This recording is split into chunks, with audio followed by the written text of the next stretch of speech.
Okay.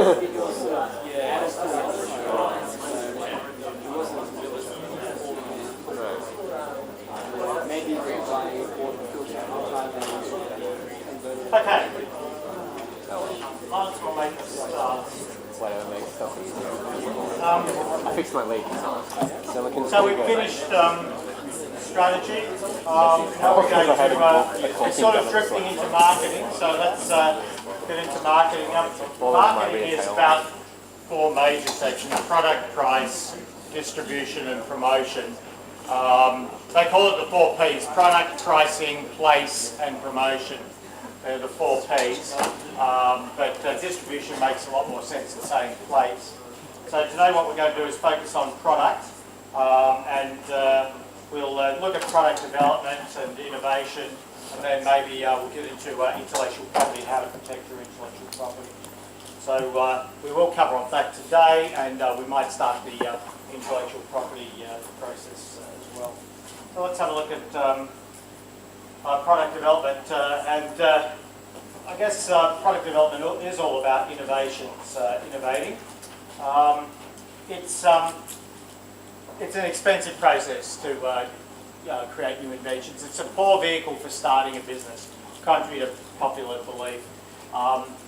It's very expensive. Not only do you have to put money into product development, but then you have to get it out into market, so you have to develop your customer as well as the product and educate the customer. The track record is poor for getting products into the market because market penetration is very difficult, and making the customer understand and educating them is very difficult and very expensive. It takes around 8 years for a new venture to become profitable at a mature firm. During that time, it only takes 1 year for it to fail and go broke. So the hazards are enormous. Around 20% of the R&D projects produce commercially viable processes. Most of them end up on the shelf, and indeed in this university we've got a lot of potential products that have ended up on the shelf as well as most other government institutions. Over 45% of new products that reach the market fail to generate adequate returns. So even if you get them to the supermarket shelf or out into the distribution, they fail to become profitable. 80% of products developed as solutions looking for problems end up on the shelf. Procter & Gamble, which is a big soap and cosmetics manufacturing company, they've got about 27,000 US patents. And they spend over 1.5 billion in R&D each year, and less than 10% of those patents actually make it out there onto the shelf. So it's much easier to ride a wave rather than to try to create a wave. When you're doing innovation, it's all about creating waves, and that's very expensive to do. Now that bridge testing business that I took people through in the tube, that little bridge testing business, I was here for about a day in UTS. They're showing me all of their new innovative things that they've come up with. One of them was that they could go and rehabilitate bridges, these timber bridges, by removing the deck and putting this new timber slab deck on it. I looked at it and I thought, no, that's going to be far too difficult, because we have to convince engineers that timber is a good alternative to steel and concrete. But when I was looking at the business, I read their business plan, and they said they test bridges. And I thought, that's the business. One paragraph was devoted to the fact that they tested bridges, and that was much easier because we didn't have to re-educate customers and re-educate a market. So I guess most of the money is made from well-recognised products in a well-established industries. Inventing is a very expensive process indeed. The reality is you need to you don't need a great idea. All you need is a profitable idea that is doable. And I worry about when you've got 100 competitors against you or none, as Evolution had. It's much easier to just attach yourself to a market with its existing competitors and tell people why you're different, instead of trying to create a brand new market. Indeed, the automobile, when it was first marketed in I think it was 90 something, it was described as a horseless carriage. What they did was, it was too hard to tell people about what the automobile actually is, so we'll just describe it as it's a carriage but it doesn't need a horse and attach themselves to a market. Then again, I'm talking about this as being very expensive and very difficult to do, but we need to push products onto the market without thinking about our customers. All of the groundbreaking technologies, the things that have changed the world, have been from inventors who never listened to their customers and came up with a lunatic idea, and they've totally changed the world. So sometimes you've got to do, instead of customer pulling you to the market, just got to do supply push. And that's what universities and these research institutes are good at, not listening to your customers and just working on basic discovery or basic science. Citibank would not have got a product to market if they hadn't listened to their market research and their customers. What product do you think would not be around today? Because the customers said, no, we never use it. Credit card. Banking itself? No, probably tighten it up a bit. What product wouldn't be here today if Citibank had have listened to the market research? ATM, absolutely. All the customers, they did market research, they got them to trial a prototype ATM, and the customers said, no, it's useless, we'll never use it. Yeah. So here's some products that would not be around today if they listened to the market research. The Walkman, customers rejected it, said, no, we'll never use it. Post-it notes, wouldn't be used. Perrier, wouldn't drink it.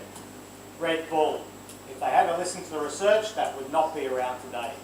The customers said it tasted horrible. Still actually tastes horrible.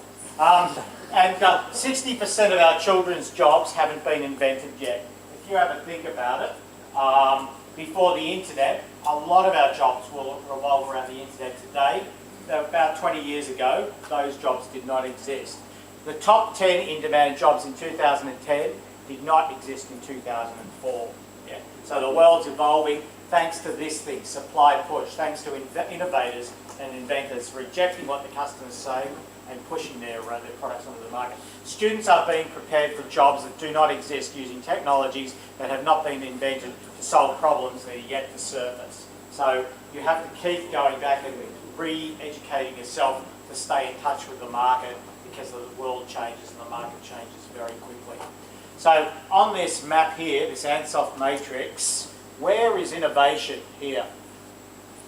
Which quadrant? New products? New customers too? Yep, so it's diversification. In fact, it's so far off the map, it's not funny. I mean, it's in that high risk quadrant, but it's even further out than that, because you have to create a customer. The customers don't even exist. Yeah. So let's have a look at the haphazard nature of technology development or product development. Let's take a fastener first. George de Mestral was born in Switzerland and received his first patent at the age of 12 for designing a toy plane. What were you guys doing at the age of 12? Were you lodging patents? Yeah. Stuck in school. Sorry? Stuck in school. Stuck in school. Yeah, and I'll tell you about school in a minute, how we confine your thinking. And particularly you've had 4 years of confined thinking. And I'll just prove it in a minute.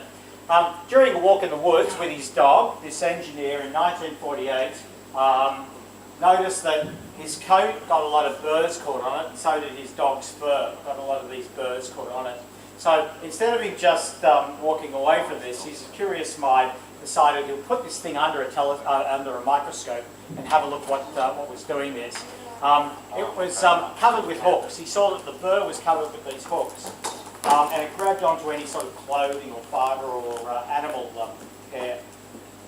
So he spent the next 4 years working with a skilled French weaver to develop this out of nylon, this series of hooks, where if you touched its surface, it would grab hold onto the surface. What's he developed? Velcro. Velcro, absolutely. And Velcro stands for velvet, the French for velour velvet, and the crochet hook, how they knit together.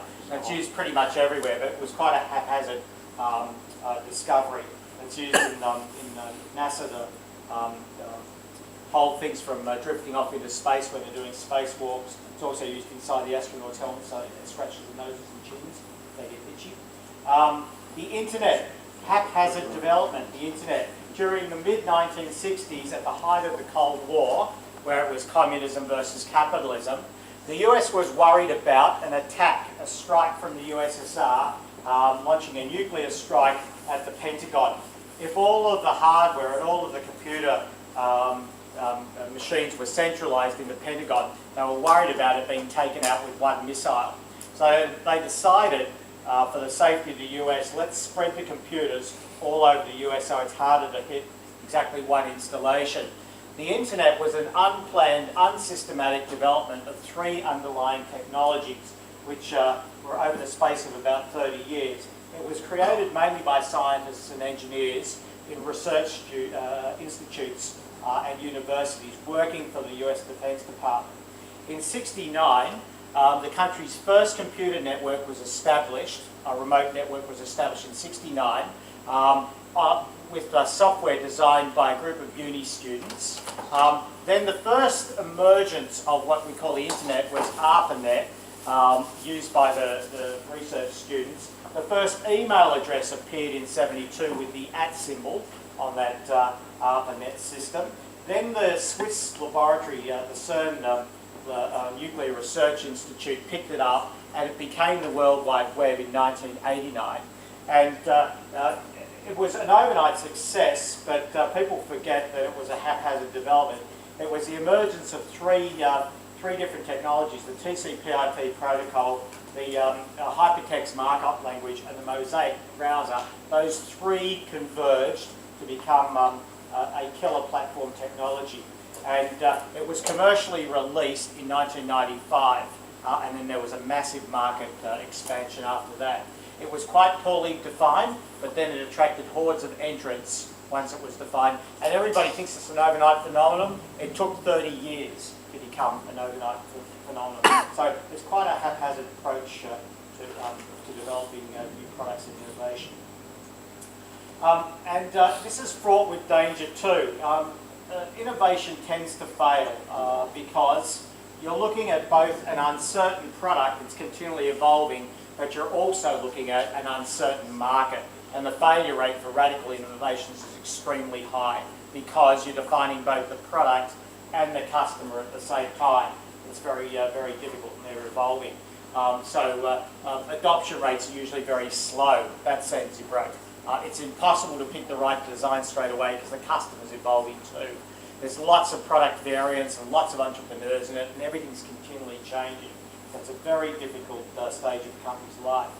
So here's a quick case study about how you need to educate your customers to get a product into market. Corks were traditionally used to seal wine bottles. However, around 10% of the wines became corked, became corked and tainted. When it becomes corked, the cork deteriorates and lets oxygen into the wine, and the oxygen oxidises the wine and then it's spoiled, it goes a bit off. A large portion of corked wines are returned to the retailer, who then returns them to the winemaker, and the winemaker has to pick up the cost. Now, the way of sealing a bottle, the new technology was to place a foil cap on the bottle, but these foil caps were traditionally on very cheap wines like Lambruscos and very sweet wines, very cheap Italian wines. So the metal cap had a bad image associated with it, which was the cheaper wine. Cork was always the way to seal expensive wines. What people forgot though is if you've been to the champagne caves in France, the way they seal champagne bottles is that they put them under a bottle cap. It's like a beer bottle cap. That's champagne rather than a beer bottle. They put them down to age, and they might, for Dom Perignon, I'll put it down to age for almost 100 years under a metal cap. When they're ready to go and turn it into champagne, they'll take that cap off, introduce a bit of sugar, and then put a cork in it, and then that creates the CO2 or the gas, and then you've got champagne. So they'll age it for many years, and then just before they get ready to turn it into champagne, they'll take the cap off and put the cork in. Sealing wine under metal caps actually made a lot of sense. The market that did not like it was Portugal, because they were the major supplier of cork in the world. So they did a lot of marketing against the metal cap, particularly in Europe, saying no, it's really only used for cheap wine. Now in Australia, we came up with the Stelvin screw cap in 1964, particularly in Yalumba. They came up with the cap. It was a cap with a skirt, a metal skirt, that made it look like the foil of the wine bottle, so it looked fairly high-tech. Underneath the cap was either a layer of plastic or rubber or a wad of cork itself to contact between the cap and the wine product. Now, your Lumber and Hardy's and a whole bunch of different wineries tried to introduce that cap back in '64. What did the market say? No. Yeah, the market rejected it because it was associated with cheap wine. So what did they not do? What did these wineries not do? Was the technology bad? No, technology, it was superior, wasn't it, to a cork? Because you didn't have the wine spoiled, it was actually superior. What did they forget to do? Convince who? The customers, absolutely. So New Zealand, back in 2002, had another go. The New Zealand wine industry then introduced that cap, but with a significant education program. This time, they went to the sommeliers, or the wine waiters, all the restaurateurs and the wine retailers, with a heavy marketing and education campaign, telling them why a metal cap was much better. They also introduced it into the tertiary courses in the hospitality industry over New Zealand, talking about why it was better technology than the cork technology. The value proposition to the winemaker was it didn't oxidise or spoil the wine, so they didn't have to go and return any money. For the female sommeliers, it was much easier to twist and open a bottle of wine with a cap rather than a cork. And the value proposition to the restaurants and the retailers is it reduces the return rate from oxidation. A book was also written by an Australian journalist called The Taming of the Screw. They attached a lot of information to the bottlenecks with these tags about why it was better, and the adoption rate went from 1% to 70% in the space of about 3 years. So you've really got to educate your customer, and it's taken off here too. Where hasn't it taken off yet? Europe, yeah. Portugal's still marketing heavily against it. Also the US. I know I work with a winery up in the Hunter. Whenever we have to export across to California or the US, we've always got to replace the metal caps with cork, because it really hasn't taken off there yet. But it's certainly we've adopted it. The other problem with getting innovations into the market is poor commercialisation skills. Sometimes an invention will come out. That's the Sony Betamax, and it was released with 1 hour tapes initially. What's wrong with that? Who said it? Somebody did? Someone back there. Who said it? What is it? Movies are longer than an hour. So this was an invention designed by a scientist or an engineer, but they just forgot about the customer, and movies are longer than an hour. That's why that thing didn't take off the market. So a lot of the time, people that are in love with the product are thinking about inventing the next version of the product and forgetting to talk to the customer and understanding how it's going to be used. So they suffer from this thing called mousetrap myopia. They're very focused on the product rather than the customer. Poor business skills also. When you invent something, there's a tremendous psychological ownership of the product, and it blinds the inventor to the commercial realities of the world. And 95% of CEOs that are running a company, and they're technical engineers or technical directors running a company, usually get replaced when a venture capitalist puts funding in. They remove the inventors or make them a technical director and R&D director. Also, if you fail to protect your intellectual property, it's easily copied. And if you fail to set up your distribution channels, they're the major problems with getting something to market. So poor business skills. That's the reasons for failure. Now, innovators versus mass marketers. Let's have a look at that. Innovators versus mass marketers.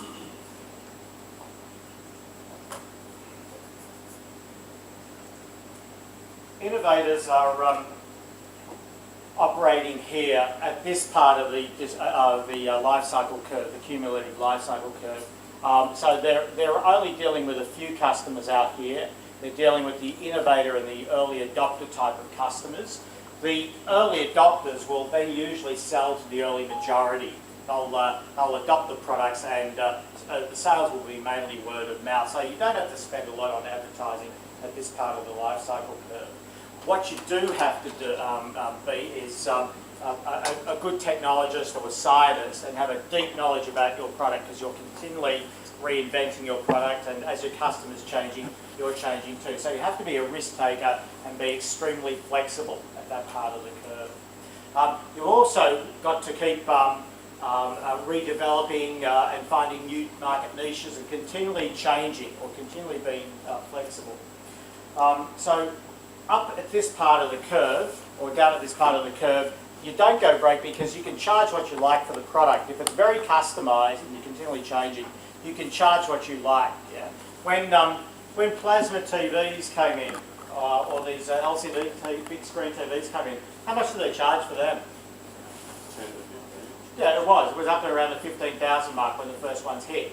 So when you're selling very few, you're an innovator, all these funny brands came onto the market, you can charge what you like up here, because you're dealing with the innovators, the people that want those TVs at any price. So 15,000. And then since then, what's happened? What can you get them at now? 500 bucks? Tell me where. So they've come down radically as volumes built. The big players come into the market and then reduce the price. So let's have a look at these big players, these mass marketers. Yeah, and the mass marketers live there. They're after the early majority and late majority of the market, the Mr. Average or Miss Average in the market. Now, which company created online book selling in the 1990s? Amazon. Is that what everyone thinks? Amazon? That's what everybody says. But it wasn't. It was Charles Stack 4 years earlier. The innovators are usually in about 5 or 4 years earlier than the mass marketers. Once the market's then starting to become established, the industry standard gets set, and the big mass marketer moves in and standardises the customer. So what these mass marketers do is they organise the market, they deliver a consistent product, they manufacture a consistent product, and they also standardise us, the customers, in how to use that product. So they're very slow movers. They're not risk takers. They invest and they standardise things. They're quite risk averse because they're making a very heavy investment, so they don't want to keep evolving and being flexible and responsive. And ISO 9001, that's a quality standard. It works well in these sort of companies where you need to have everything with consistent quality and standardised. ISO 9001 for the small innovative companies tends to kill them. It kills creativity in those small companies. And I guess that's what the mass market is doing, is they're making everything the same and consistent. They're making their distribution channels the same and getting them set up. Their manufacturing is very consistent and high quality, and they're getting economies of scale, and they're establishing strong brands. That's what the mass marketer does. And what they tend to do is aim for that early majority and the late majority, the standard or the Mr. Average or Miss Average of the market. They don't want to be on the 3 standard deviations away from the mean. So political parties do that too. If you've noticed, have we got a really far right and far left party anymore? No, it's pretty much they're aiming for the mean. You're either this far right or this far left. Everybody seems to aim for that mean. You really don't get elected if you're aiming 3 standard deviations away from the mean. It doesn't work very well. So I guess where the mass marketers are these big tier 1 players, they aim for this part of the market here, and same with the political parties. These little niche players, you can afford, if you're small, to go after small niches that are out in these part of the life cycle, away from the mean. And I guess mass marketers tend mainly to be product driven rather than service driven. Service remains quite fragmented, and there's lots of little players because you don't get many economies of scale when you've got a service organisation. But with product, you're manufacturing hundreds of these things or thousands of these things, you can build economies of scale. So I guess as the plasmas came down in price, you get competitive pricing and then finally cost-plus pricing here. I think in the plasmas we're down around here, and it's definitely delivered by mass marketers. Now let's compare the two. I guess if you're in a very innovative market, an early market, it looks a bit like a rainforest, whereas in a mass marketing market, it's more like a plantation. It's very much focused on exploitation rather than exploration. These innovators tend to be focused on the product, whereas the mass marketers tend to be focused on the customer and very much the early majority rather than the niche. Yeah. If you look at the differences between the two, it's fire, ready, aim for these small players, whereas it's ready, aim, fire. It's very planned for the large players. So they're more focused on short-term financial targets because they're reporting to a stock exchange. This one's far more focused on the long-term and very much product focused. I guess if you look at these large companies, their attitudes to risk are very different. These are very risk averse because they've got a large company and they need to make sure it's slow and steady, where these small companies have a much flatter organisation, can change very quickly, very risk prone. If you look at Lotus Corporation, what did Lotus develop again? No, they didn't develop Excel. What was the mass marketer that developed Excel? Microsoft. The innovator was VisiCalc, and then Lotus came in a bit after that and started to build a market, and then Excel came after that. But Lotus Corporation was an innovator, and Lotus, it's now very much a mass marketing company. Lotus executives assembled the resumes of the first 40 people to join the company. So when it was tiny and small and innovative, they got the resumes of those first 40 people. They then changed their names and put them into an applicant group for a job at Lotus today, the mass marketing company. Not one of them was asked for an interview. So the first 40 people that set up Lotus, including the CEO, was not asked for an interview. Yeah. And the reason was the managers who were running Lotus when it was small were considered the wacky risk takers who created the company. They were considered too deviant to even warrant a job interview now. Yeah. So they're quite different standards between a mass marketer and an innovator. I guess mass marketers lack entrepreneurial skills. Xerox, who also developed a personal computer operating system, the Windows system, were too big to know what they had. It was buried inside this mass marketing company. A guy who was chairman of General Electric said, not a single distinctively new electronic home appliance has ever been created by one of the giant mass marketing companies. It's all come from the small, innovative companies. And I guess the way it works in a lot of industries is you've got a big company that sits in the middle, and then they surround themselves by these small, innovative companies, and they become a venture capitalist. They feed money out to these small companies, and when one piece of technology comes up and they think they can do something with it, they will throw money at it and get it to market. Adobe has done that. If you have a look at the way Adobe's assembled their products, it's a lot of little innovative companies that they've been buying up. Microsoft's doing the same thing. They surround them. Sorry? Oracle has as well. Oracle's the same. Yeah, most of the big technology companies, and indeed in these markets, in computers and telecommunications, in pharmaceuticals, they surround themselves with innovative companies, feed them money, and then when a product breaks, they think they can take it to market, they go jump and then take it through the mass marketing channel. Right. So let's, I'm going to skip through that. So, here's an example of innovating in a mass marketing company, and you have to really get lucky to get a product out of these big companies. In the 1920s, Richard Drew was a young lab assistant working for a sandpaper manufacturer. So this company's a sandpaper manufacturer. Drew developed glue-covered paper that was used in the automobile industry. He suggested it should be used to mask parts of cars, so when they're painting a car you can mask off the bit that you don't want to paint. The president of this sandpaper company, William Knight, wasn't very impressed at all, and he said, Drew, drop the research. Drew then persisted, got some endorsements for the motor industry. What had he invented? Masking tape. Masking tape? Yeah, sticky tape. And the company's called 3M. And it's one of the, it still dominates the business today. It's one of their main product lines, and they built their whole company around the core competency of adhesives. Yeah. But he got lucky. He went out and he had to lobby the customers to get some attention here. Otherwise, it would have got buried. Patsy Sherman, a young chemical researcher who joined 3M in '52. Sherman was assigned to develop a rubber material that would resist deterioration from jet aircraft fuels. Sherman failed to solve the problem assigned to her. But one day in 1953, an assistant in Sherman's lab spilled some of the drops of an experimental fluorochemical compound on her new tennis shoes.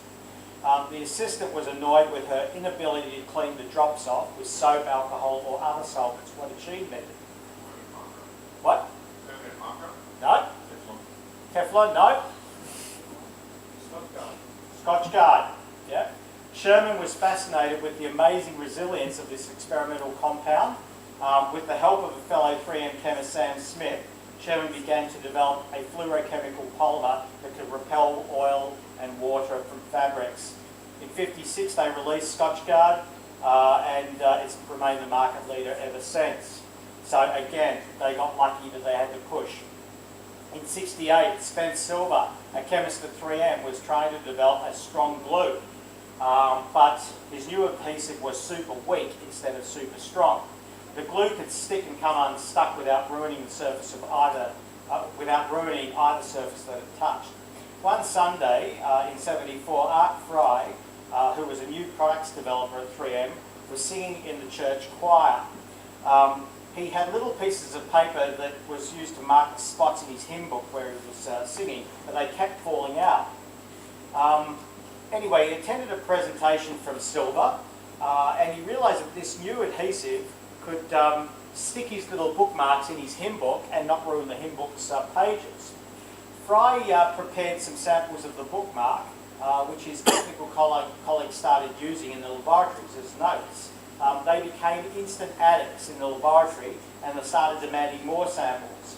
It was difficult to convince 3M marketing executives that these bookmarks could compete with scrap paper. What are we talking about here? Post-its. Post-its, yeah. 3M did some in-house trials in '97. What they did was they sent the post-it notes to the marketing department, and then came back a few weeks later, all of a sudden post-it notes everywhere. Yeah. So then they wanted to send them out to their distributors. The 3M distributors were also sceptical. So what did they do? Sent all their secretaries post-it notes, and then they were everywhere. And it was not until the notepads were sent to the chief executive secretaries of the Fortune 500 companies that it spread like a cancer. Anyway, finally they launched them in 1980. They were an instant success. Fry rose up through the ranks of 3M and retired after 40 years with the company. I can't find out how much he's worth. Why? Who made the money? 3M. So the lesson here is if you're going to be an innovator, it's probably better to work for yourself. So let's have a look at the product development process.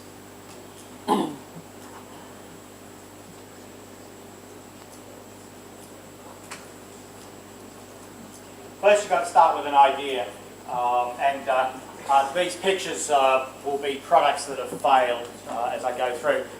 That's a Scrabble board, but it hasn't got any vowels, so why did that fail? Anyway, I guess ideas are really worthless by themselves. You've really got to both have an innovator and an entrepreneur. The entrepreneur talks to the customer, the innovator working on the product. Very rare does that person come in one package. If you're just focusing on the product, a lot of these ideas end up in government research laboratories and on the shelf. I guess an inventor is always focused on the next version of the product. It's far easier to think about version 4.3 coming along rather than going out and talking to the customer. I mean, the innovator's interested in the food, the dog food, and thinking about version 4.3 of the dog food.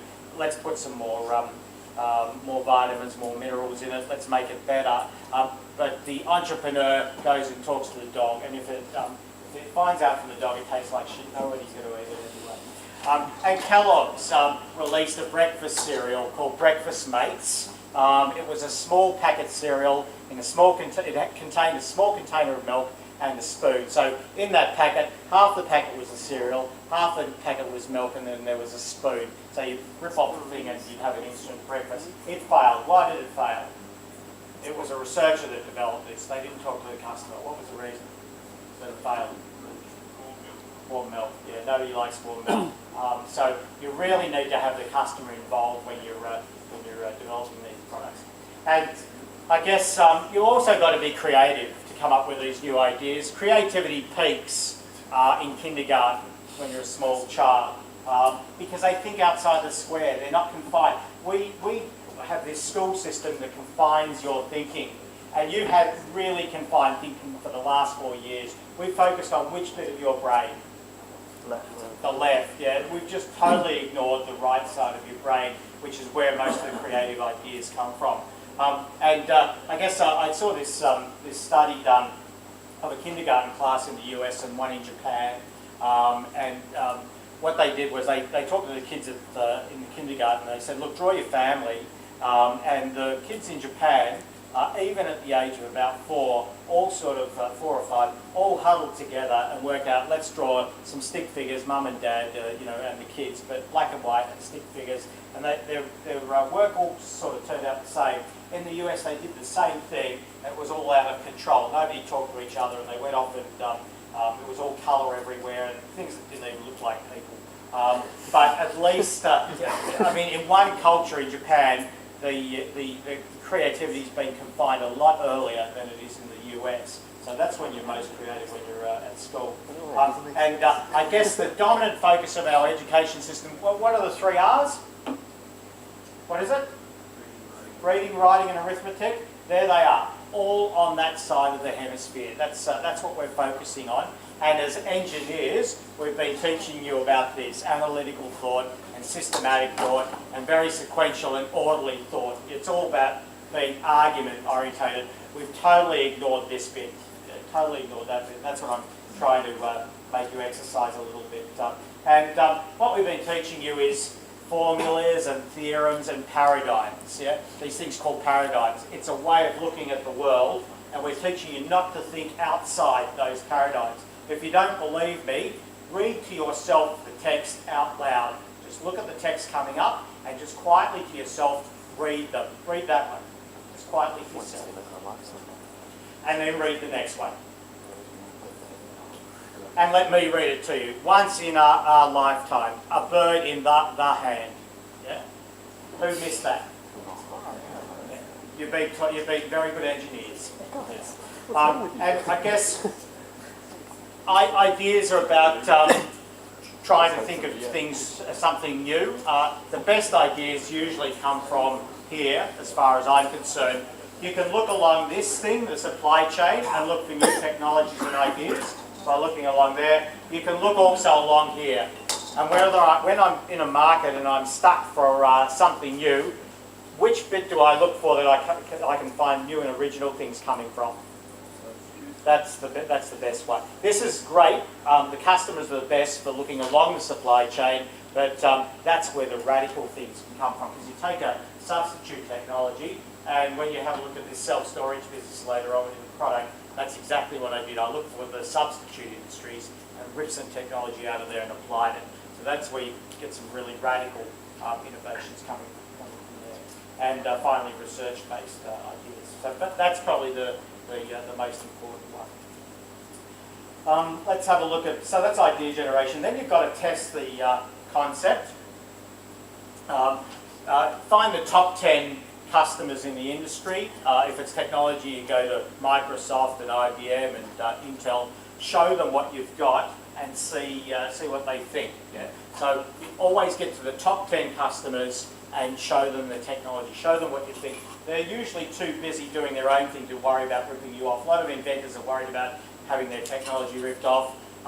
These companies are too busy doing their own thing and keeping up in the market to rip you off. And a lot of the time I find it generates sales orders. We came up with a new internet system for the freight industry a while ago when I was working in air freight, and we put together 6 PowerPoint slides, went up to Asia, and I showed it to Japan Airlines and Singapore Airlines and a few others, and I got money from both Singapore and Japan Airlines to go and invest and build this technology, so long as they could have 12 months exclusive rights to it at the start of when we launched the product. So quite often it generates orders. So that's concept testing. The next thing you do is a bit of a feasibility study. See if you can make the product. See if you've got the development capability and the technical capability to make it, and the capacity in your organisation to make the product. So that's called the feasibility study. It's a very cut-down business plan. Then you design a prototype.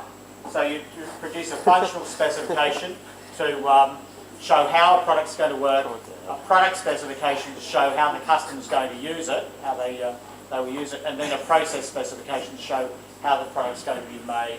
So this is about how the product's going to work. That's about satisfying the customer's needs, and then how the product's going to be made. And it's at this stage you design all of the barriers to making it, selling it, installing it. Get rid of all those when you build the prototype. Finally, you then go and test your product. Yeah, so you do some product testing. The first product testing is about understanding how the customers use it, and you perform some internal alpha tests. And that's what I'm doing with this diagnostic and business planning tool with you. I'm doing an internal alpha test, and then you go external and do some beta tests on the commercial world. Then you do some market testing. So once you know that the product's useful and can be used, you then go and find out if the buyers like it and how they'll buy, how you can advertise, what's the pricing. That's called market testing. The other one was called product testing. This is called market testing. Now, why that can of baked beans is there is I got taught this when I was doing my MBA down in Melbourne, and I got taught this by a lecturer who said Heinz used to always test their new products in Geelong. What's Geelong? Has anybody heard of Geelong? Like Wollongong.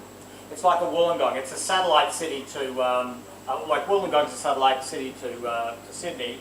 Geelong's a satellite city to Melbourne. So what would happen is when Heinz is going to do some market testing and see how the products will sell to the customers, they'd always release them in Geelong. And I forget the competitor, but at the time the competitor got onto it, called, I think it was Watties or one of the competitors. They realised that's where Heinz does their market testing. So one time they tested this new variation of baked beans, and they put the baked beans on the shelves in Coles or Woolies down there in Geelong. And what the Watties buyers did was come along and buy every can of baked beans off those shelves. Yeah, everything. Now, what do you think Heinz thought? It's doing well. Heinz go, we're on a winner. So let's stock up, boys. Let's buy heaps and heaps of cans of baked beans. So they have massive amounts of baked beans ready to go, and then they release it to market. What happens? Nothing. And the moral to the story is, don't ever test in Geelong.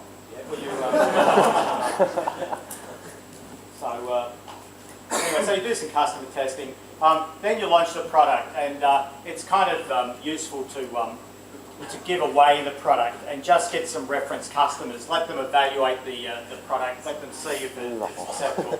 I generally give some copies of the product away just to get the reference customers and get some testimonials. So let's do a case study of something that's gone completely wrong now. Most of my case studies are positive. This one's a disaster. Motorola engineers created the Iridium project in 1986. Now, Iridium was conceived, at the time Iridium was conceived, Europe had lots of different mobile phone standards. So if you had a mobile phone in Europe, in Germany, you could not talk to somebody in France because they were on different communication standards. They weren't on the same frequencies. So, I know I had the problem there because I could not go from the UK across to France and talk because they were different standards. And I guess they didn't roam across borders. Now, the global demand for mobile satellite phones was forecast to be 25 million units, which attracted a lot of new entrants to this market. If they put up a satellite communications network, then they're expecting to sell 25 million phones because of this roaming problem. Anyway, Motorola came up with the company called Iridium because they thought they'd put 77 low Earth orbiting satellites up into space, which is the atomic number for Iridium. What they found that they could get away with, though, was 66 low Earth orbiting satellites. So they spent $5 billion doing that. Now, that was a big investment, enormous investment. So they spun off the company and held 18% of it, and Kyocera and Sprint and some of the satellite launching companies also chipped in and owned a bit of Iridium. The satellites were expected to be up there for about 6 years, and then because they're low Earth orbiting, they'd burn up into Earth's atmosphere as they came down. Now, that was back in, what was that? That was 86. 4 years later, the Groupe Spatiale Mobile, the GSM standard, was set for international roaming. There were 150 million GSM subscribers by 1999, which kind of caught them by surprise. There was a substitute that came in, and Motorola was very slow to get this satellite network out there. It caught them by surprise. In late 1998, they launched Iridium, but the marketing campaign that they used failed to distinguish why Iridium was quite different to the GSM phones, the mobile phones. Now, that's the phone. Anybody watched Miami Vice the other night on telly? Yeah. If you see all the drug cartels use these phones. The reason is when you're running drugs from Cuba and stuff, you're on the sea, you're not near a cell, so you have to have these big antennas. So these phones are still around. I saw them on TV the other night. But that's half a kilo there. I remember I was working at Motorola at the time down in Melbourne. And I remember when this first Iridium phone came out, they showed it to me. They were very secretive about it. Nobody wanted to tell anybody about it. It was a very secret project by the engineers in Motorola. This thing weighed half a kilo. It had this great big antenna to be able to talk to a satellite. So it was about 180 mil long. It had a lot of different attachments. It came with a case. And there was only one model in the product range. There wasn't a lot of different choices there. It took 11 years to develop, so they developed this solar charger, but that was out of date. The technology had advanced by the time they got it to market. There were a lot of complaints about the battery life. The phone, Motorola typically was a military company. It made two-way communications gear for the military, and they then went into the consumer market with the mobile phone, but it was very difficult to use their equipment. You had to be a rocket scientist to use it. So it was over-engineered and not very user-friendly. Who took the market away from Motorola, by the way? Who came in? Nokia, yeah. The reason they took it away, it was so user-friendly to use that phone. Anyway, Kyocera, who was also building the handsets, had a lot of software quality problems, so the phones didn't work that well. Now, the phones couldn't be used inside buildings or in vehicles. You had to have line of sight with satellites. Where do you use your phones? In buildings. Yeah, everywhere, including inside vehicles and inside buildings. So that was against them. The phone cost $3,000. Does that feel good to you? Yeah. And how much does it weigh again? Can you imagine what half a kilo? I mean, you'd build up biceps, putting it up to your ear. Yeah. And $7 a minute with the call charges. Is that why drug dealers on TV always look so far?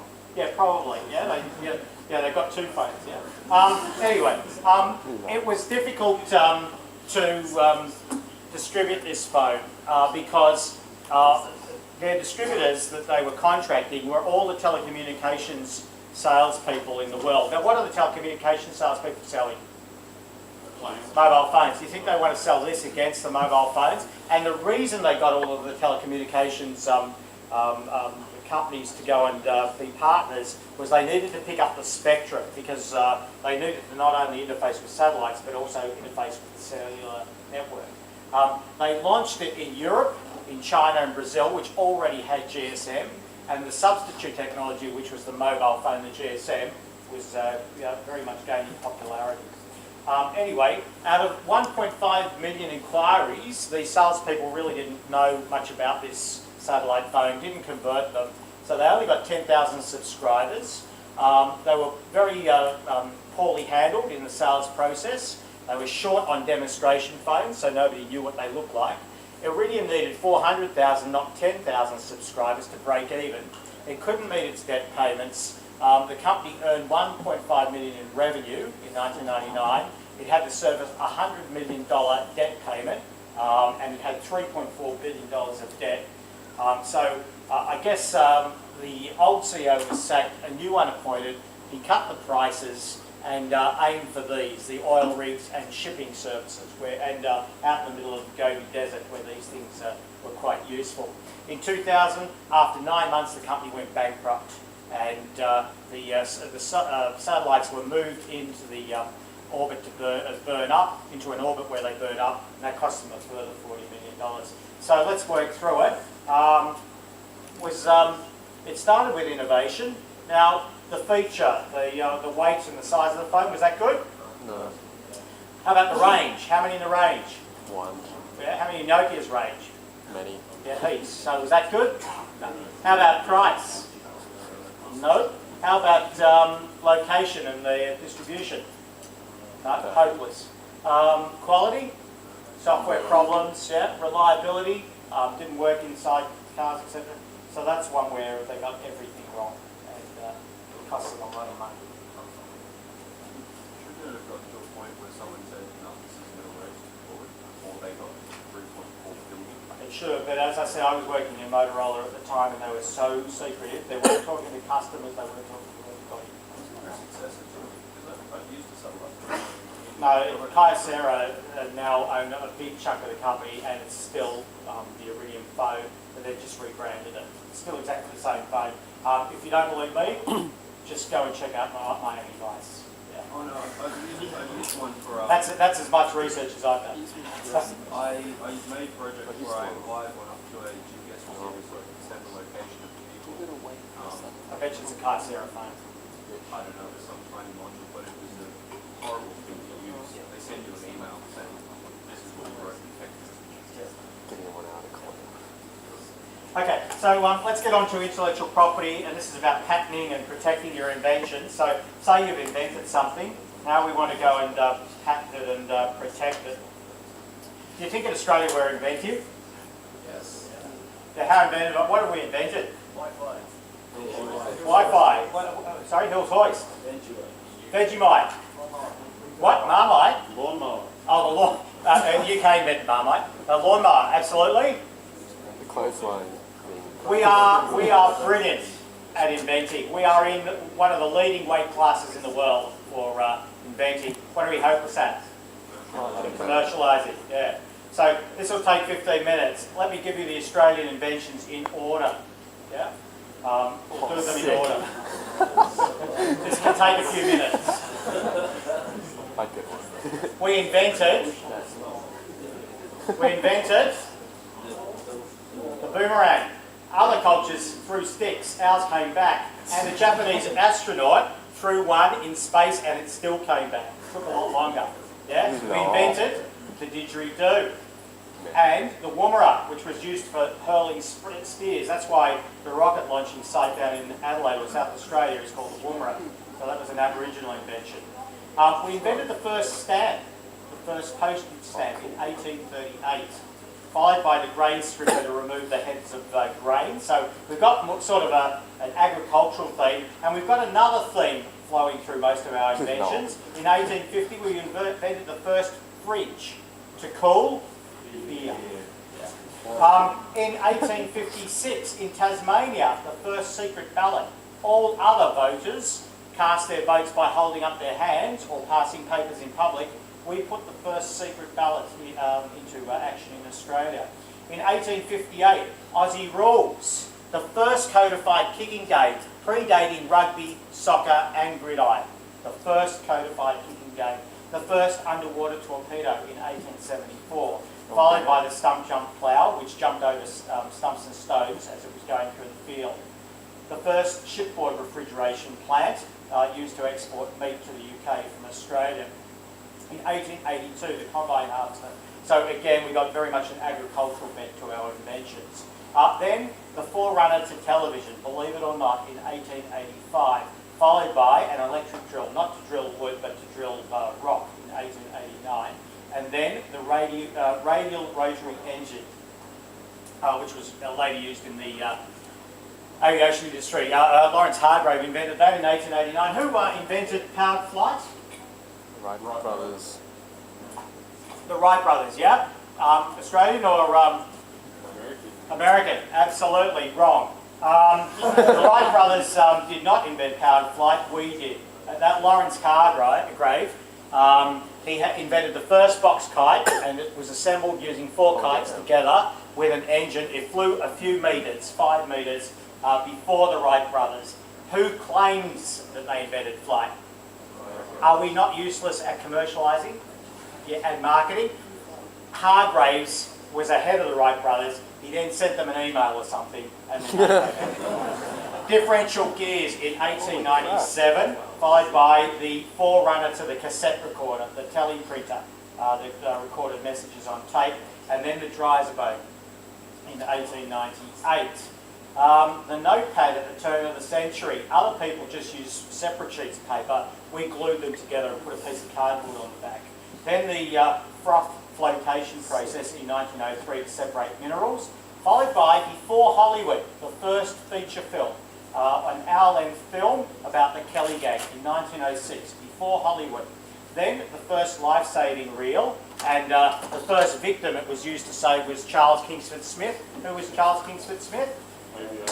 An aviator that did what?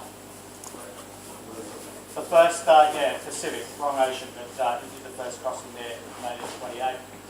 Boot polish. Everybody thinks it's the Kiwis. No, it was an Australian married to one, and his wife insisted that he named it boot polish. Xerography. We talked about Chester Carlson, but the actual process was done in Sydney University back in 1907. Then Hume pipes, the spun concrete pipe, and then a way of measuring agricultural water. So note the agricultural thing, 1910, with Dethridge wheel. Followed by the tank. Now the British War Office liked the design of the tank so much, they copied it, but they forgot to pay us any royalties. So we're useless at commercialising, graded, invented. Then the rotary hoe, which pulled itself forward as it was tilling the soil. Followed by the automatic totalizer used for calculating horse race and bets, and the Aspro. Now Germany, a few years before that, worked out how to extract aspirin. We worked out that it relieved pain after drinking too much. Beer, okay. And 1819, the anthrax vaccine, which was a cure for bacterial disease in livestock. To our collective shame, in 1920, the first bathing beauty contest held in Australia. And this, Frank Thring developed the clapperboard, which synchronised sound and motion at the start of a movie. Followed by 23, Vegemite, a pure vegetable extract made from the leftovers of? Okay, yeah, and it's a very rich source of vitamin C. Then the first car radio, believe it or not, fitted in Kelly Motors in 1924. Then a record changer. Now you're probably too young to recognise what that is, but we used to have plastic vinyl records, and that was able to change the record. But in order to commercialise it, they had to take it to the UK to commercialise it. Then in 26, the heart pacemaker, which were electrodes that gave impulses to the heart to regulate its beating. Followed by a reduced drag swinging costume called Speedos in 27. The flying doctor service in 28, and then the pedal wireless radio used to communicate for the flying doctor service in 29. The first letter sorting machine, automatic letter sorting machine down in Sydney's GPO in 1930. Nuclear fusion, which was the basis for the hydrogen bomb in 1930. All Australian. Physiotherapy came from Australia. A bush nurse working on the treatment of children in the bush with polio developed the physiotherapy technique. Then the Ugg boot in 33.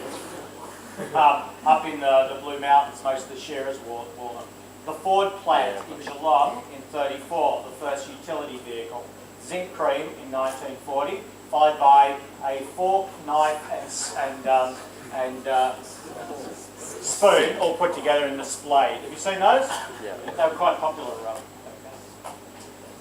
folding stroller in 42.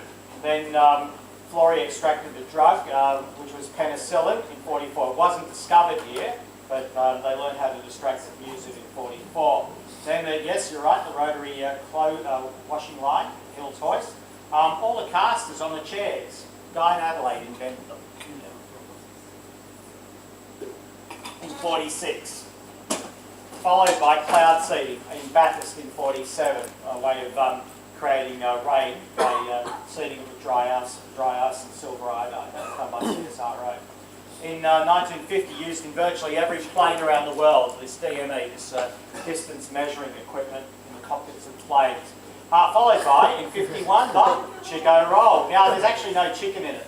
It's mutton, celery, cabbage, barley, rice, and spices in a deep fried tube. It was designed to be held in one hand whilst drinking beer in the other at a sporting event. Then followed by, in 52, the two-stroke lawnmower. The atomic absorption spectrometer in 52 for trace element analysis. Followed by, too cool. And then in 53, a solar hot water system. And then, you know, the lights on the runways? Invented in Australia in 56. In 57, a flame ionisation detector used for detecting emissions. Permanent crease trousers the same year. Then the black box flight recorder in 58. We invented it here. We gave it to Qantas to use. What did Qantas say? Not going to be any use down here. We had to take it to BOAC, which is British Airways, British Overseas Air Corporation.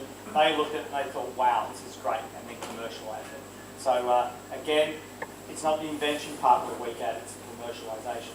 Plastic, sorry? To be fair, Qantas still Yeah. Why? crashed Yeah, but didn't I tell you how many did they kill? 79. I'll tell you why later.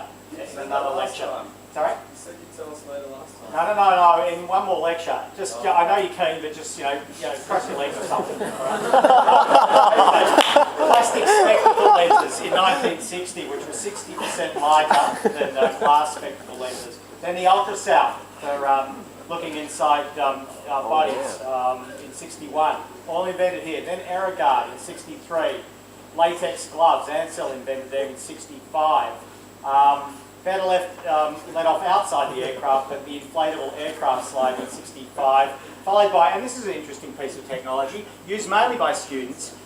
It's a collapsible bag. So the foil bag collapses, doesn't let any air in as the wine's dispensed, so it doesn't oxidise. Remember the wine cork problem?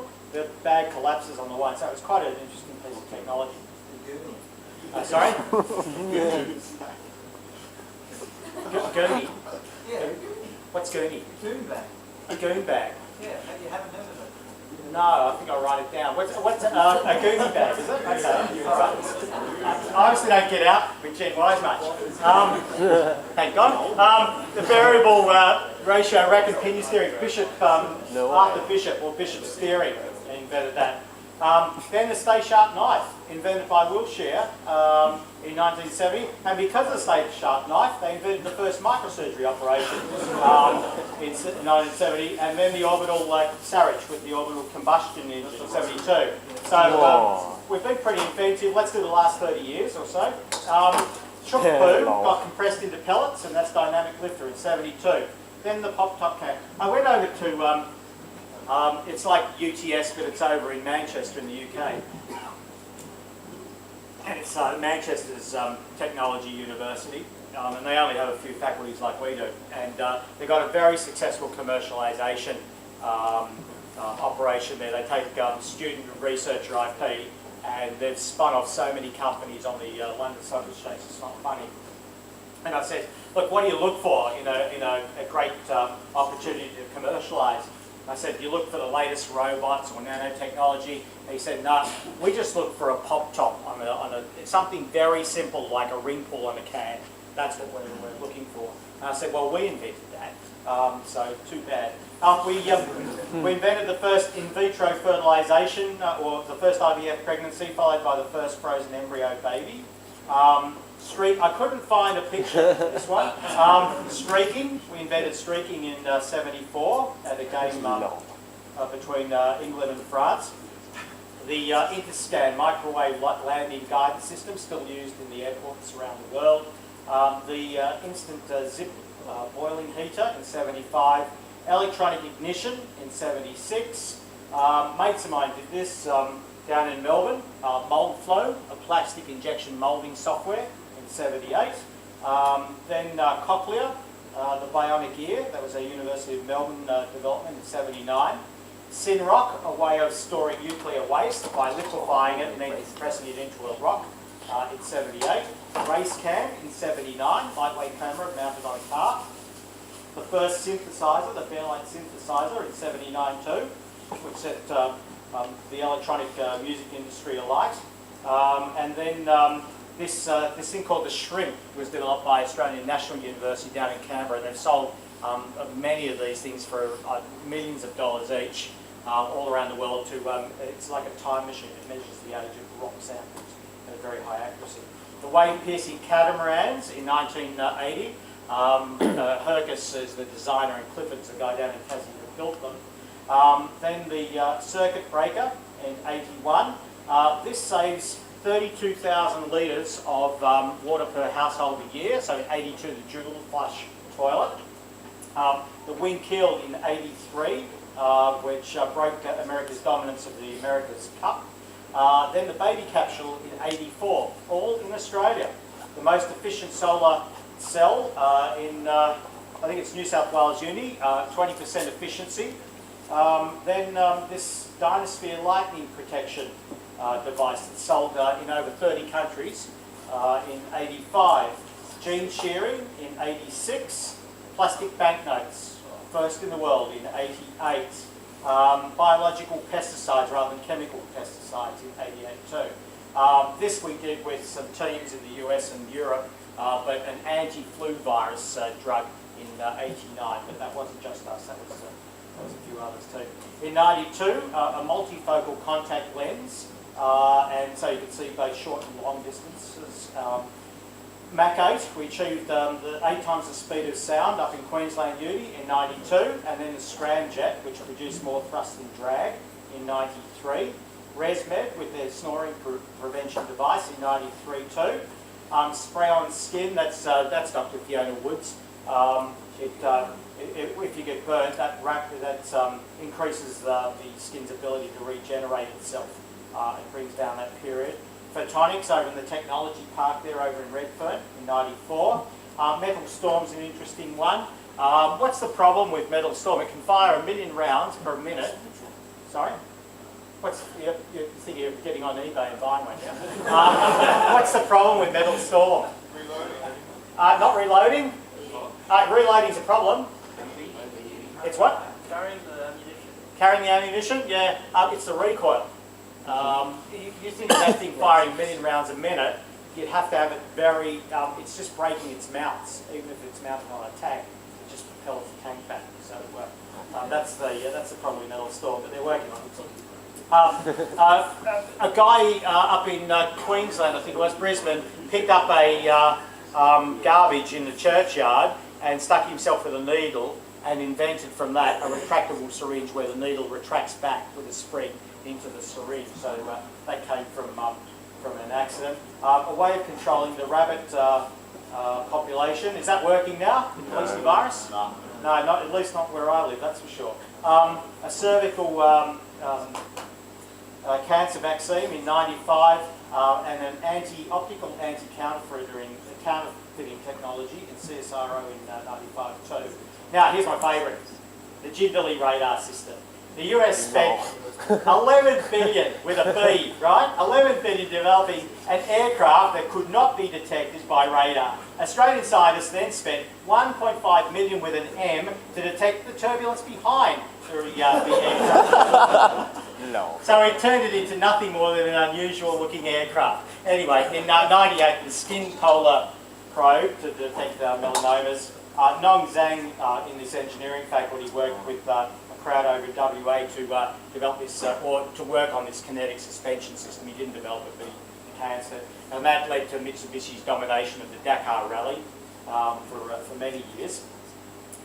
In 99, night and day contact lenses, allowing 6 times the oxygen to get through the lens, so you can wear them for a month, 30 days and 30 nights. And as you correctly suggested, all the wireless technology came from Radiata, which is a CSIRO spin-off. So all the wireless stuff you've got, and we're getting royalty payments for all of that, or CSIRO. Biodegradable packaging in 2000.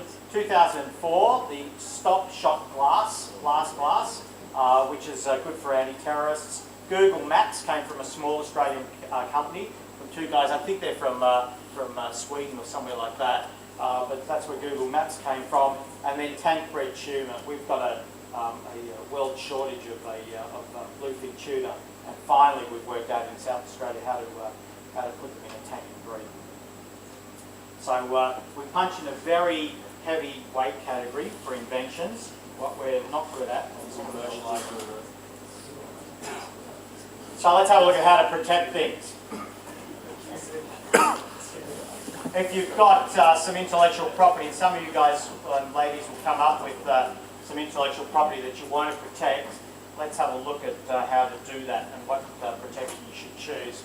I guess IP, intellectual property, could be an idea or a process or a device or a piece of creativity or an image. I guess what you want to do is try to protect it, and you can make some money out of it. You can get somebody else to manufacture it and distribute it, put it on your balance sheet, make some money. The guy that invented this, the CEO of Cambrook, was in charge of this invention, forgot to protect the power board. They could have made millions in royalties, Cambrook, but they forgot to protect it, and they missed a lot of money. So if you come up with an idea, it's good to try to protect it, and then you can go and commercialise it. So let's have a look at patents. If you've got a device such as a clothesline, or a substance such as penicillin, or a chemical, a method of doing something such as gene shearing, or a process of making disposable nappies or refining oils, you can protect it with a patent.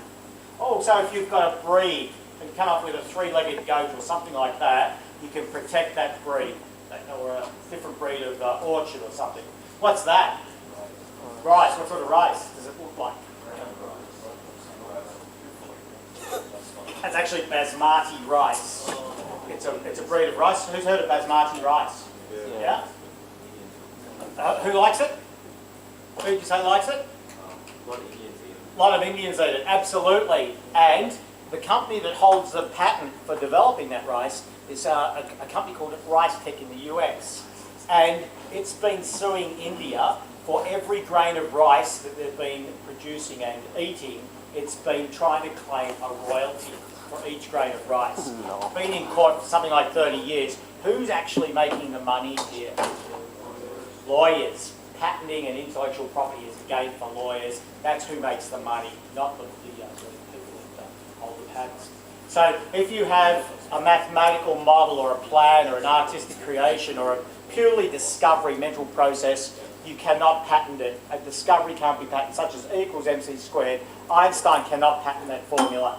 But if he applies the formula to a nuclear reactor and creates a device that can use it, then you can patent the device, but you can't patent a basic discovery. It's too fundamental. So most universities are about basic discoveries, but when you produce something commercial, yes, you can patent it. You can't get a patent if it's got to be new, it's got to be inventive, it's got to be a method of manner or manner of manufacture. It's got to be useful, although I can debate that in about 10 minutes, and be undisclosed. If you disclose it to the world, you can't get your patent. So I guess when you've got a patent, you can then sue somebody if they try to copy it. The patent lasts for about 20 years, and I guess Bob Kearns invented this, the intermittent windshield wiper. That's a part of his patent, a drawing of the windshield wiper. He invented it in the 60s, he fitted it to his car, went down to Ford and demonstrated it. Now, inventors are very innovative, but they're a little bit like a lunatic. Ford employed Bob for a brief period, and then he was too much of a lunatic. They decided, no, forget it, we don't need you, Bob. Anyway, Ford came out with the intermittent windshield wiper about a year after that. Bob then decided, because he patented the technology, he then sued Ford and a whole bunch of other car manufacturers, and he won after 20 years. Who actually got the money? The lawyers. Yeah, it takes a long time to win these battles. Now, when you're patenting something, you can have a provisional application, a complete, and an international application. Monopoly was patented. What's the date of it? I can't read it. Does anybody see it? 1935. Yeah, they patented that game. So there are a few different types of applications. Let's have a look at what they are. A provisional is when you lodge onto the patent database. Now you go to ipaustralia.gov.au and search the database. Have a look if there's a similar technology. If there's not, you go and lodge a patent on their database. And the patent just describes the product, tells you how to make it. It's got a picture of the product on it or the device.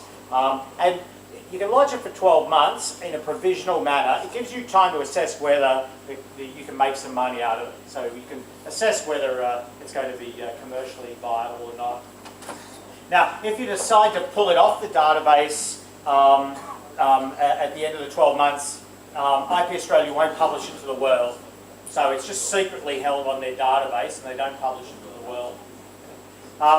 When the patent's granted, it takes about 2 years for the lawyers in IP Australia to look at your patent and see whether it's novel or not, whether it's undisclosed. They go through this test to see whether they're going to give you a patent or not. And once you get the patent, it's then complete. It lasts for 20 years. So you've got a 20-year period to make some money out of it. You can renew the patent every 5 years by a small maintenance fee. What's that a patent for? I got it from the US Patents Office. Tablet PC. A tablet PC, very close. It's the iPod. That's Apple's patent for the original iPod. What year is that from? Sorry? What year is that from? I don't know. I just cut the picture out. So I guess what we do in UTS is if you come to us and say, look, we want to patent something. I think we got a great idea. Let's lodge a patent. UTS will go and lodge a provisional patent, and we'll pay about $1,500, $2,000 to go and do that. The next thing we'll do is, if we're unsure whether it's commercial or not by the end of the year, we'll go PCT, which is Patent Cooperation Treaty. That will give us another 12 months of protection before they go and do anything. Now, you can't patent globally. You've got to patent in each individual country, so you've got to go to the main countries in Europe, Germany, France, and the UK. Then you've got to do it in the US, maybe Japan, and a few of the Asian countries. So you can't do anything globally. You've got to do it in each separate country. If you don't take it off their database within 18 months, then they will publish it to the world. IP Australia will then open it up, and same with the Patents Office in the US. They'll open up the invention to the world. So if you're going to do something, if you want to take it off the database, you do it before the 18 months is up, otherwise it's published.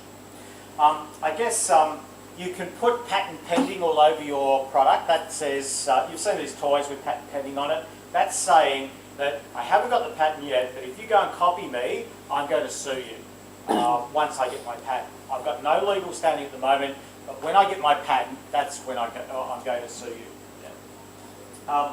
Now, a patent attorney, it's worth actually using a patent attorney to draft the patent because I've seen some patents that are pretty worthless the way they're worded if they're done by a bush lawyer. So it's better to use a person that's skilled in doing it. It costs you $5 to enforce a patent for every $1 spent lodging it. So how much do you think a patent costs to go and lodge? $1,000? It costs you about $1,500 to do a preliminary application. But how much are we going to tip to do something in most of the major countries? 100,000. Yeah, you won't get much change out of 200 these days. 200,000. So you need to spend quite a lot of money. It's a game for big companies, and that's why UTS will try to find a commercial partner and get them to pay. We'll pay, say, the first 10,000, but when it's commercially viable, we'll find a big partner and then get them to do the patent because it'll be about a $200,000 commitment. But when if somebody's copied you and you're found to be the courts favour you, then you get about 3 times the infringer's costs. So the penalties are quite severe for the person copying them. It used to be, in the US it's the first to invent, in Australia it's the first to register. In the US you really got to keep good lab records, and if you're working on a capstone or some piece of research for a professor, what you need to do is keep a good laboratory manual and have a date stamped and time stamped and signed. And the reason is a university professor over in, I think it was the US, claimed to have invented the laser. A date stamped laboratory manual proved that a student, Gordon Gould, studying under the professor, actually invented it. So the favourite job of a professor is to go and rip off students' technology. So you need to keep your laboratory manual stamped. And by the way, it took 20 years to prove it. Who won? Gold. Lawyers, absolutely. So if you want a valid patent, don't disclose what it is. Have everybody sign confidentiality agreements. Don't demonstrate it or sell it or discuss it in public without confidentiality agreements. Secret use invalidates a patent. If you develop a new engine and you live out in St Mary's and you drive your car into UTS every day with your new engine, that will invalidate your patent. Yeah? If you're driving it for personal or commercial use rather than testing use. Yeah?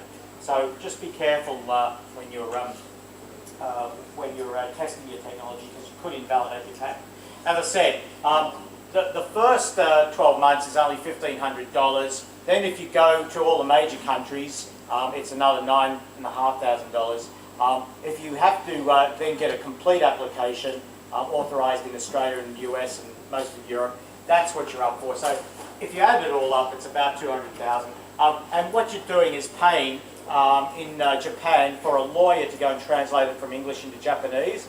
In France to do the same into French, and the same for the US. You've got to translate it into what they speak over there. So that's where most of the money goes in the translation. Now, what's in a patent? Who the inventor is will be in the patent. What it does. If it's an organisation that the inventor is working for, you probably assign the IP. So most of the researchers in UTS will work for UTS and will assign the IP to UTS. And you've got to distinguish why you're different. So prior art means all the technologies that are similar, why yours is different or better. Yeah, you've got to state that in the patent. You also must teach somebody who is skilled in the art to go and build one of these. So if you come up with a new motor, you must teach a mechanical engineer how to go and build it. Yeah. So in order to get the protection, you've got to give it away, but in full. You can't hold anything back. You've got to be concise and have a very small number of claims in there. Now, services, can you patent services? And indeed, when we get into pricing in marketing, I'm going to give you a case study on a service, one of the world's first service patents. But usually, you're patenting the technology that delivers the service. It's usually, when you really read the patent, it's a mechanical device or something used in the service process rather than the service itself. But the way to protect services or skills is they're very difficult to copy anyway. As I said, with Tiger Woods, is it his golf clubs or is it his swing? It's swing, yeah. He's a swinger. I just thought of that. So I mean, it's very difficult to copy the swing, but the golf clubs are fairly easy to copy. So services really don't need patents anyway. Now, you can come up, there's different sort of patenting strategy. We'll just finish up with patents and then we'll call it a day. You can come up with a cornerstone patent. What's that a patent for? This blocks out a whole technology, a whole market. That's a patent for powered flight by the Wright brothers. Yeah, and that blocked out the whole market. So even back in those days, they were patenting things. You can blanket, which is work out how you manufacture the product and patent every step along the way. Try to patent the pieces of the manufacturing process. That's called blanketing. Flooding is where you it's less structured than blanketing, but you just put together multiple patents. So every time you step on one of these mines or these patents, the person copying has to pay a fine, which is about $500,000 per patent that you step on. So you can fence or flood. There's a whole bunch of different strategies. The idea is to think of substitute technologies. You don't actually have the prototype to get a patent. You just have to have the idea and draw it, and then you can get a patent. So think of all these different sorts of new substitutes coming along. You can also do some surrounding. So I'm going to finish with this. There used to be these things called submarine patents. Now, submarine patents are not about submarines at all. What happened was you'd patent something, stick it on the database, and you'd hold it there for 12 months, and then you'd divide the patent, or you'd have a divisional patent, meaning you'd split it up into two separate patents. And that changed the patent enough to keep it on the database. Or you do a patent of an addition where you combine something and add it a little bit and change the patent again. So it kept it on the database, but it kept it fresh and new every 12 months, and you didn't lose the date that you lodged it. So what happened was, these things are called submarine patents because when all these other competitors come into the market and establish a market, the person with the original patent pops the periscope up, and then maybe 10 years into the market, waves at all the competitors and saying, I own that patent. And the one that really killed it was the guy that invented the PC. He did exactly that. He patented the PC, stuck it on the database, and kept modifying it every 12 months to keep it undisclosed on the database. Then when all of the PC manufacturers got into the market and they were doing billions of dollars in sales, this guy's telescope just popped up out of the water, waved to Microsoft and Dell and all the rest of them, said, you owe me a royalty, and he made billions of dollars. The barcode reader was the same. Lemelson was a guy that invented the barcode reader, and he popped his periscope up and he made $1.5 billion out of it. So we'll finish off on patents. That's what it looks like. You'll see a diagram of it. You'll see a description of who owns it, what it does, and then how to make it. Now I said, what's that a patent for? Airbags. It's an airbag, absolutely. When, what's the date? 1968. Did that guy make any money? Absolutely not. Remember, you've only got 20 years to get it to market, so it did get to market, but it takes a long time to get to market. Now, I said these things have got to be useful. When you get a patent search done by a lawyer, they will charge you for 2 weeks' worth of work. It only actually takes an afternoon to do the patent search, but it's such fun. It's better than watching television, honestly, going into a patent database. This is a patent that enables spiders to climb out of baths. This is one for growing a unicorn. You start with a goat that's only a few weeks old, and then you graft corn buds onto it. This is a fart collecting device. It comprises of a gas-tight collecting tube 10, which is 10, inserted in the rectum of the subject, etc. Have a good week.